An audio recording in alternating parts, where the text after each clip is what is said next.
Nous allons débloquer dans les prochains jours l'intégralité des sommes mises en réserve au début de cette année afin qu'elles puissent être versées aux hôpitaux. Il s'agit de 400 millions d'euros.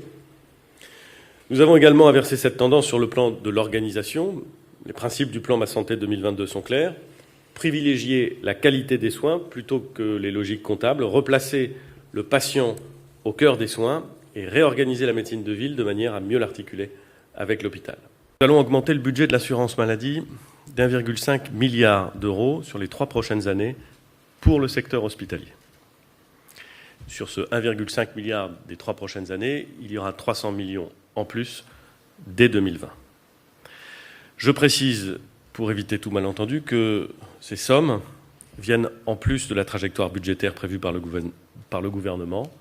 Cette augmentation sera donc proposée et, je l'espère, adoptée dès la semaine prochaine dans le cadre du projet de loi de financement de la sécurité sociale.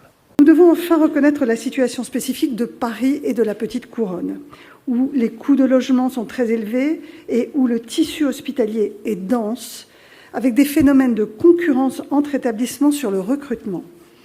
Les soignants sont ainsi soumis à des suggestions particulières, horaires étendus, gardes, transports, qui pèsent de manière déraisonnable.